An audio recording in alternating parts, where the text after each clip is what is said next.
Sharks have been known to inspire both awe and dread. The sheer power and voracity of certain species can give rise to nightmarish scenarios. In exceedingly rare instances, a shark, driven by instinctual hunger and a formidable set of jaws, might engage in a predatorial strike so swift and efficient that it can swallow someone's entire body. Hit that like button and subscribe right now. In today's episode, we go over 3 times a shark has swallowed someone whole. Welcome to Final Affliction.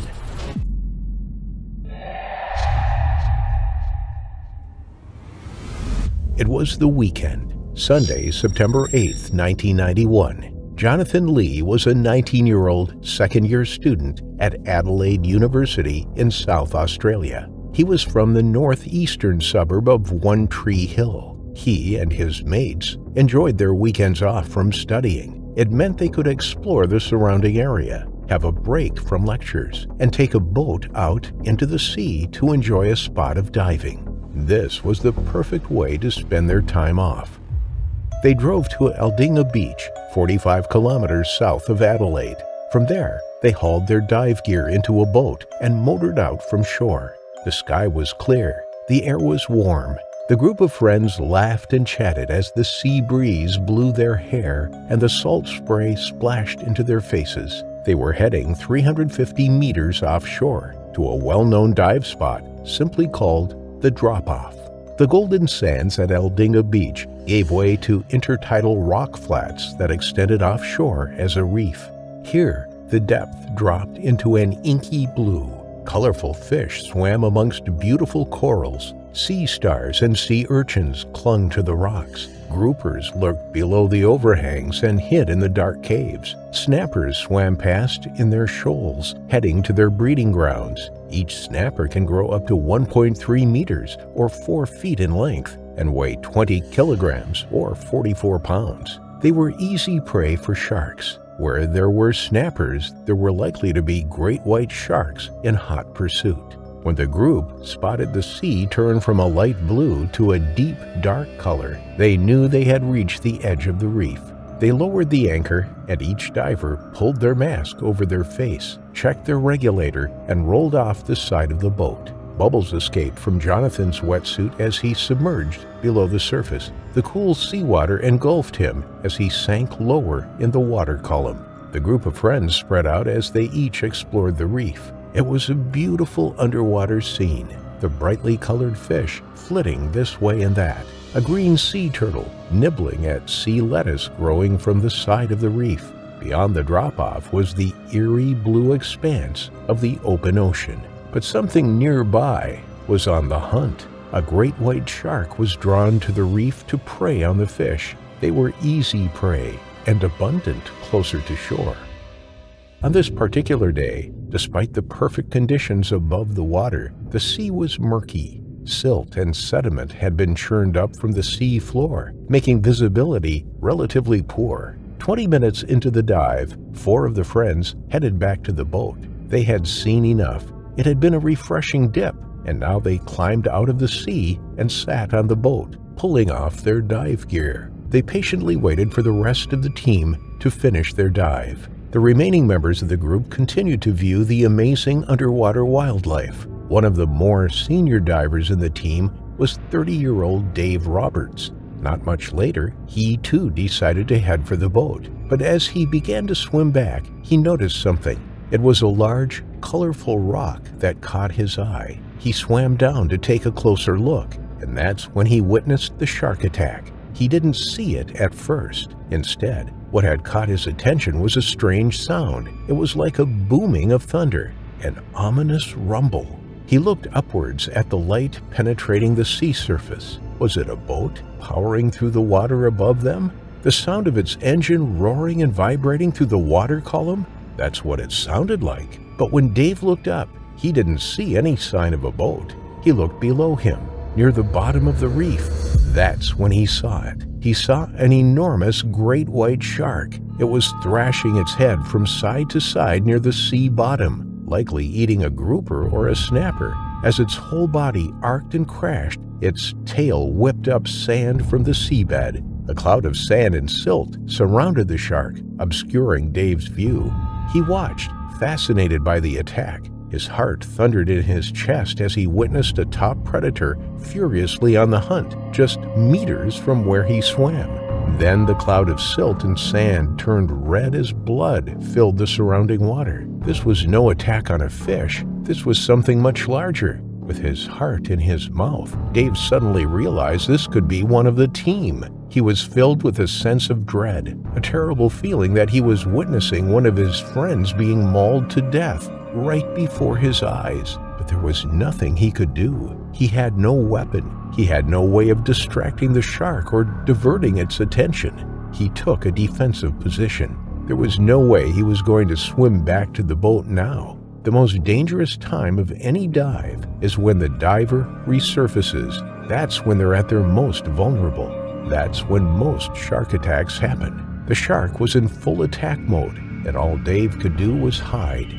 He crouched down behind the large, colorful rock he had swum down to inspect in the first place. Hardly daring to breathe, he peered over the top of the rock, clinging onto its side with his gloved hands. Then the shark turned towards Dave. He crouched down further. The bubbles escaped from his mouthpiece, a giveaway to his position. He held his breath. Then he saw a sight that shook him to his core. Inside the shark's mouth was Jonathan, his dive buddy. Jonathan's body was limp and lifeless as the shark swam powerfully past Dave. He could see its eyes, dark black. It didn't look at him. It already had its catch. It stared, unblinking ahead as it passed within 2 feet of Dave. If he had stretched out his arm, he would have been able to touch it.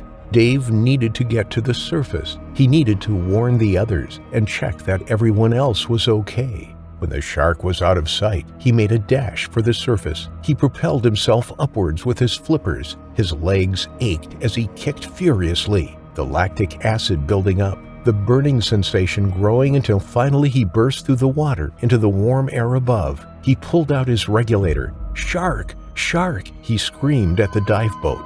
The 4 friends already on board leapt into action. 18-year-old Ben Peterson hauled up the anchor and immediately motored over to Dave. Leaning over the side of the boat, the friends pulled him on board. As they did so, they noticed something floating in the water. Then something else, and something else. It was a dive fin, an oxygen tank, and some torn wetsuit. The tank was undamaged, not a sign of a scratch or a dent, but the air hose had been severed right by the regulator. In stunned silence, the 5 of them stared in disbelief for a few heartbreaking seconds at the equipment bobbing through the sea. The 3 remaining members of the group had also witnessed the attack. Just like Dave, they had taken a defensive position during the attack. They had seen the shark on top of Jonathan. It was as though it had pinned him to the floor as it bit into him, shaking him violently from side to side. When it was over, they too made a mad dash for the boat. The group quickly pulled themselves into the boat, breathless, shocked, and stunned. It could have been any one of them. They were lucky to be alive. They grabbed a flare and fired it into the air to signal for help. There was no sign of Jonathan now. He had been taken into the depths. The group searched the sea from the safety of the boat. They hoped that by some miracle Jonathan would pop up to the surface, having survived the terrible attack. But it wasn't to be. Sadly, Jonathan was never seen again. When the group made it back to dry land, they called the authorities. An extensive search was conducted to try and find any trace of the young student. Apart from a few body tissues found floating in the sea near the site of the attack, nothing was ever found. The only thing left of Jonathan was the horrifying story of his final affliction. Geoffrey had been introduced to the ocean at a young age. Since before he could walk, his parents would take him on boats, and from then he always had a deep affinity for the ocean and a deep respect for all things in it. When he was growing up, his passions were surfing, diving, and sailing, but he wasn't sure how he could make a living from any of those. Then, Matrix Ocean Adventures were hiring crew for their new catamaran, and Geoffrey jumped at the opportunity. He applied to work on board the luxury vessel and was accepted as a first mate. His dream of turning his passions into a living had come true.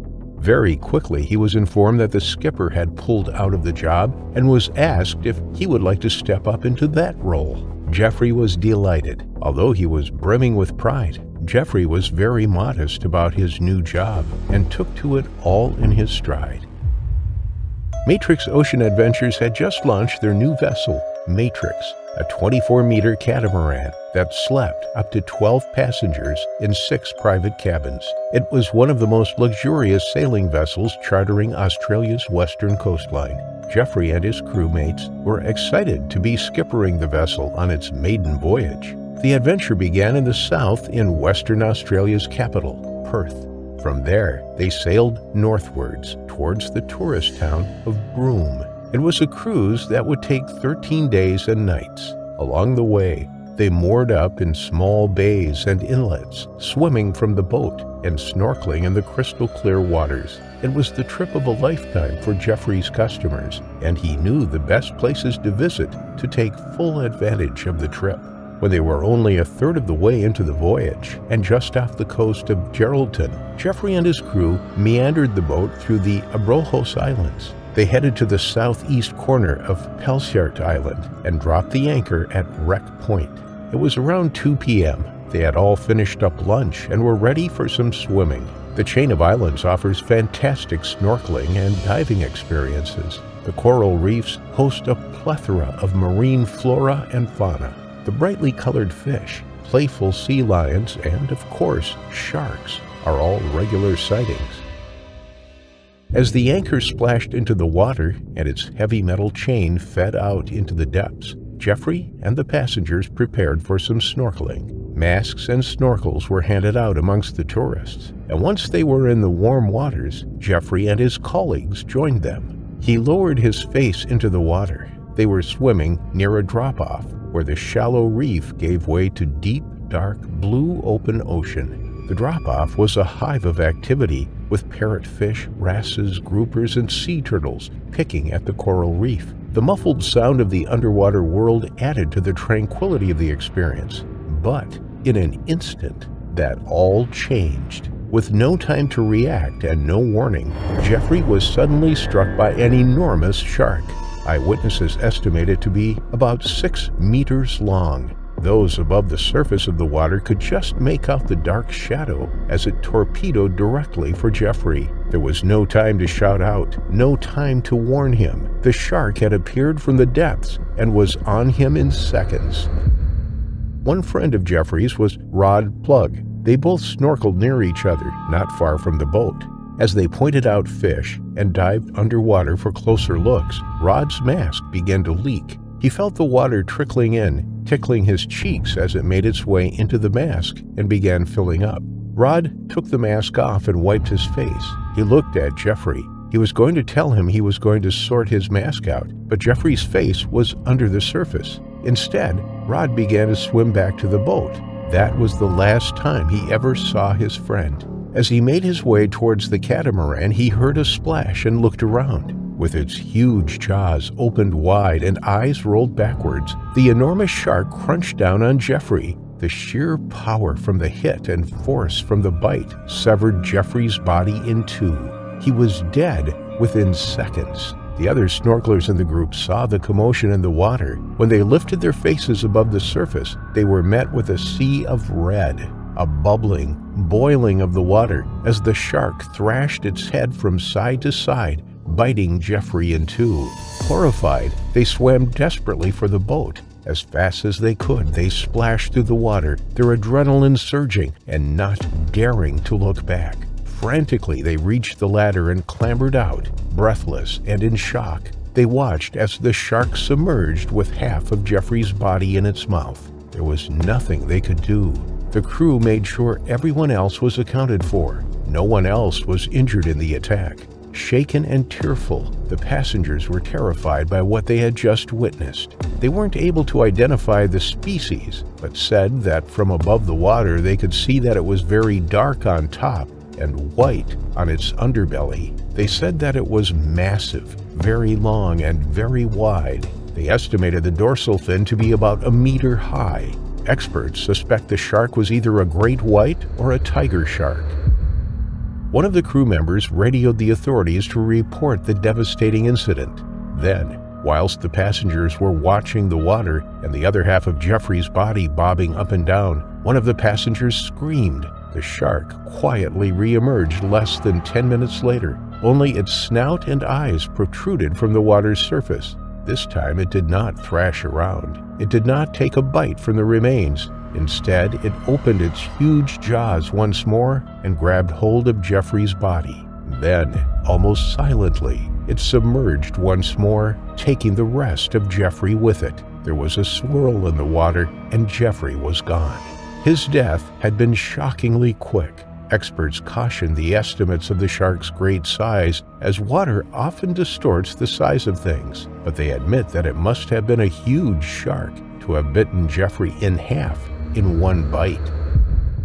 The distressed passengers and crew decided to head straight to shore following the incident. They motored the boat directly into Geraldton and were taken in by emergency services and interviewed by police. Fisheries Officer Rory McCauley from the Western Australia Fisheries Department assisted police and emergency responders in searching for the shark. If they found it, they planned to kill it and use it for the forensic investigation. They also hoped to find any remains of Geoffrey for the coroner's report. The search was started almost immediately. However, Policeman Sergeant Graham Clifford said that after hours of circling the area, nothing was found. The search was called off as the currents were strong and would have carried anything far into the open ocean. From what witnesses said, there sadly wasn't anything left of Geoffrey to find. No traces of the shark or Geoffrey were ever found. Officers alerted locals in the area to be aware of the dangers.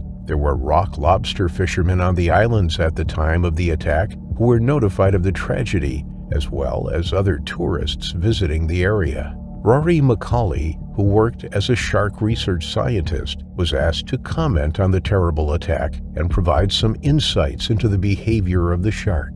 He said there had been nothing to attract the shark to the snorkelers in the water. There was no food in the water and no fishing being carried out nearby. The edge of the continental shelf provides prey for sharks right on the fringes of their deep water habitat, but seeing great white sharks in the area was rare. They are known to swim up and down the western coast of Australia, but it is unusual for snorkelers to see them amongst the coral reefs. Geoffrey's father said that he and the family had received countless phone calls, letters, and cards of condolences in the days and weeks that followed the attack.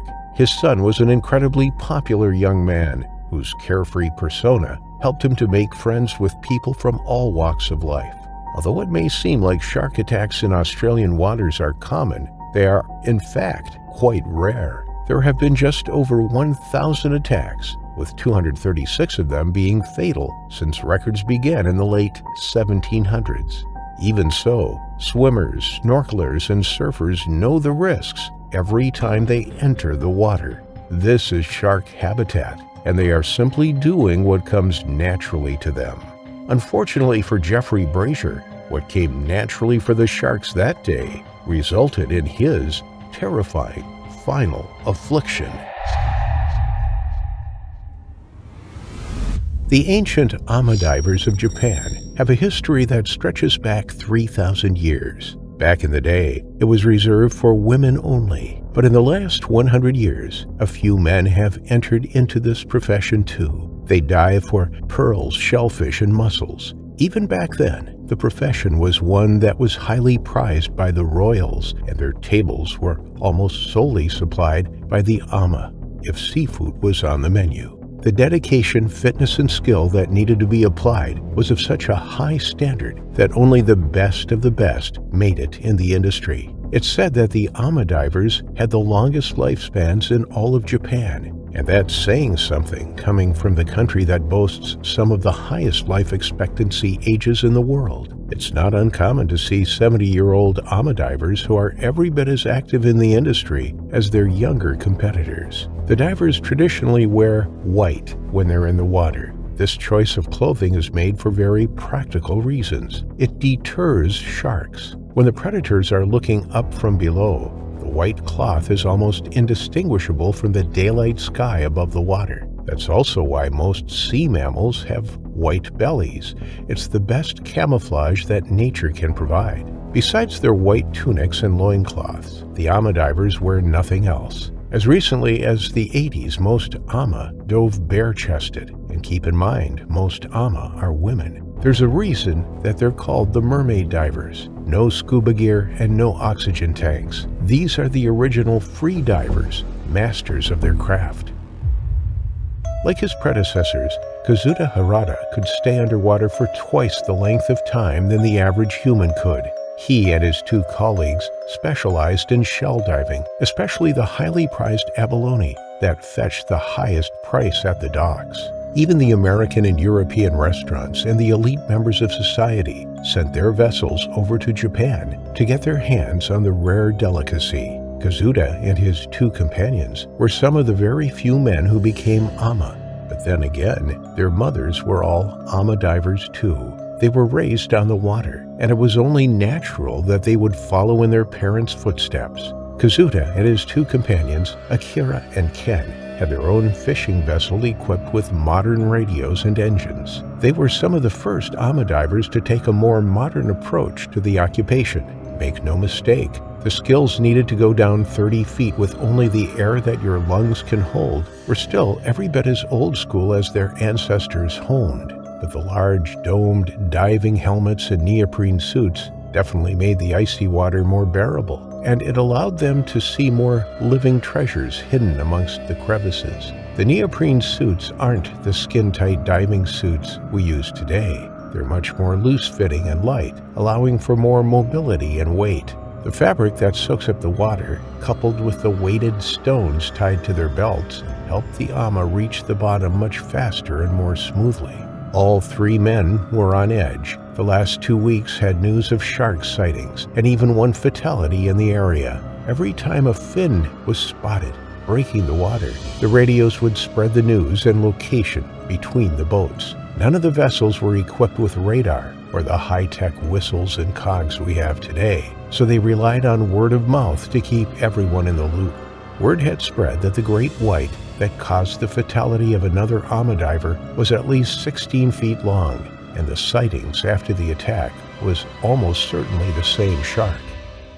The morning was cold and overcast. Not that the temperature bothered the men all that much. They'd trained in freezing waters all of their lives, after all. Ken kept the radio within earshot as he fed the ropes tied to Kazuto and Akira down below. Every few minutes, one of the men would resurface with a bag full of crustaceans and shellfish. Ken then loaded the haul into their coolers before handing the empty bag back so that it could be filled all over again. So far, the morning had gone well. Their coolers were filling up nicely, and they would probably be able to go home earlier than usual, if they got half a dozen more good dives in. Akira exited the water and took over from Ken, while Ken got ready to enter the water to take the last shift.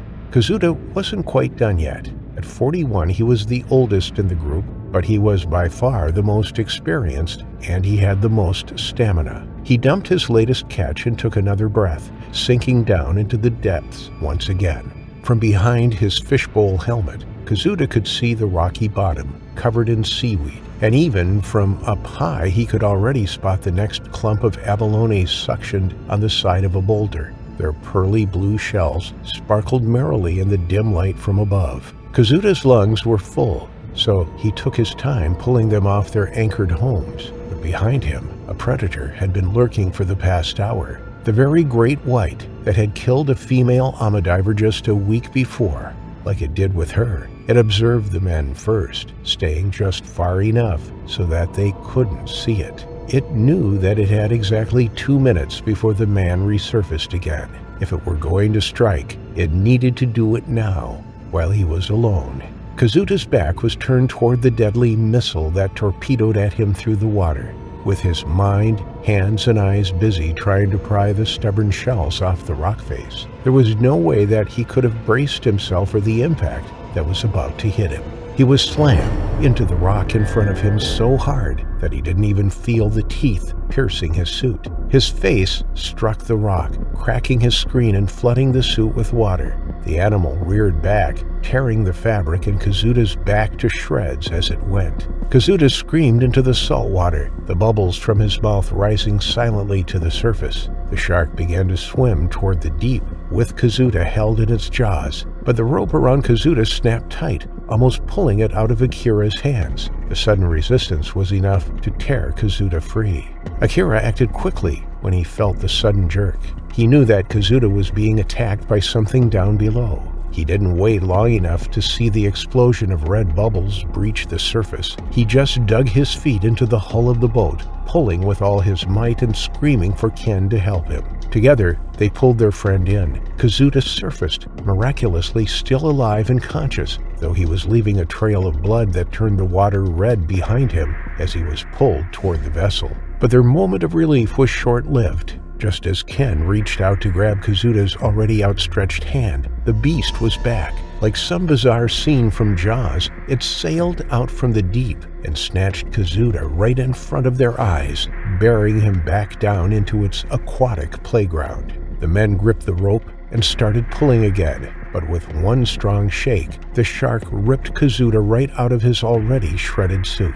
The sudden lack of resistance sent Ken and Akira plowing backwards so far that they nearly landed in the sea themselves. Hoping that the animal just lost its grip, they reeled the rope in as fast as they could, but there was no weight to it at all. They knew, before the remains of Kazuto's ripped suit surfaced, that Kazuto wouldn't be inside it anymore.